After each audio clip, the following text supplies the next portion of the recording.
So getting back to the Vampires of Bloody Island, do you know, I'm sure you do, or are you able to share with us how much it cost? It cost us about 35,000 to make. Right. A lot of that was our credit cards. Yeah. Later on we had some finance coming in from other people as well, but basically the project kick-started on mine and Pamela's credit cards, which is a pretty scary thing to do. But ultimately we thought, when you're making a film, it's very, basically how dare you ask someone else to stump up money for you if you're not actually don't have the confidence yourself that the film is good enough to put your own money up. Why would somebody else give you that money? And that was kind of our viewpoint at the time.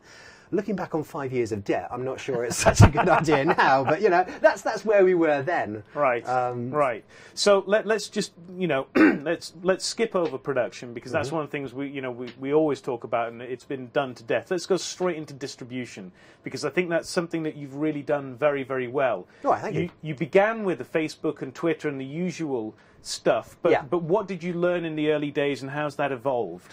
Right. Well, there's your basic myths of distribution. I mean, the first myth is the standard way that everyone talks about. Start off with, take your film to festivals, a distributor will see it, he'll give you millions of pounds, and ta-da, you're a happy bunny. That's never really been the case for most films, and even less so these days than it was, say, 10, 15 years ago. So now the standard understanding is, get out there. If you're doing self-distribution, get out there, talk about it on Facebook, talk about it on Twitter, start a blog. These are the standard things everyone's telling you to do. And that might have worked 2 years ago, but in itself, that doesn't really work now. You need to do a whole lot more.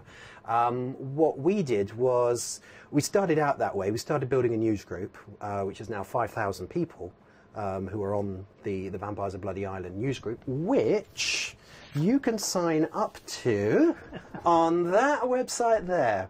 So go to www.wibble.co.uk, and you'll see that there's a little box there to sign up for the newsletter. So I'll just hold that there so that you can take it in. Yeah, I'm just going to keep quiet just for a second while you write that down. Good. Okay, so so we got 5,000 people joining up to that newsletter. We started telling those people what we were doing and how we were doing it. We started asking people on the newsletter, do you know of a blog? Do you know of a magazine? Do you know of someone else who can tell thousands of other people about us? Because it's all very well just sort of going straight to the public at home and saying, hey, we got a film. And then it stops. No, what you need to do, you need to tell people who will in turn tell more people. So we really started building it up like that. Right. And you told me about a tool that you started using. Oh, yeah. Social Oomph. Social Oomph. Social Oomph. Yeah. Or Oomph. www.socialomph.com. Right. It's a horrendous name. Yeah. But it works. It's essentially a Twitter tool. If you're doing anything on Twitter, you're going to need Social Oomph. What Social Oomph does, it enables you to search for keywords so that you know who's talking about what. For instance, I asked Social Oomph to let me know when anyone, anywhere in the world, mentions on Twitter independent film. And I get 2 emails a day with about 1,000 people talking about independent film. Now, that was just too much for me to go through. I couldn't sift through 1,000 people. So I narrowed that down.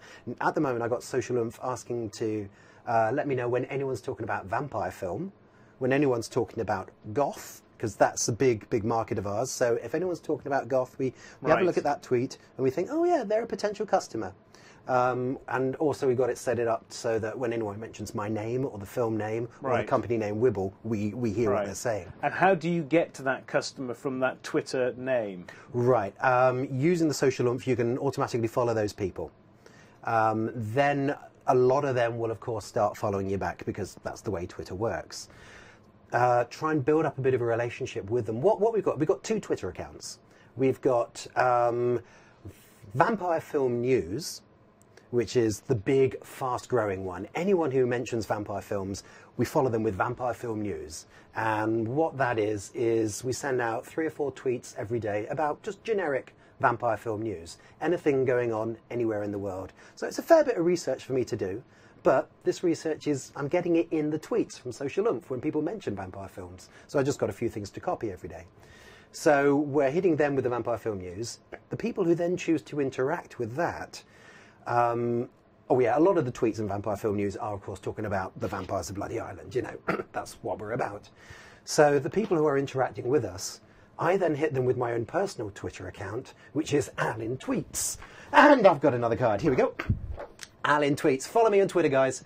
Allin Tweets. There we are. So people who've been hearing about us on Vampire Film News, they then get hit with the director of Vampires of Bloody Island, and they go, ah, we've heard about that film. Yeah, Vampire Film News has been telling us about that. So they already know about us, and now there's this personal connection coming in.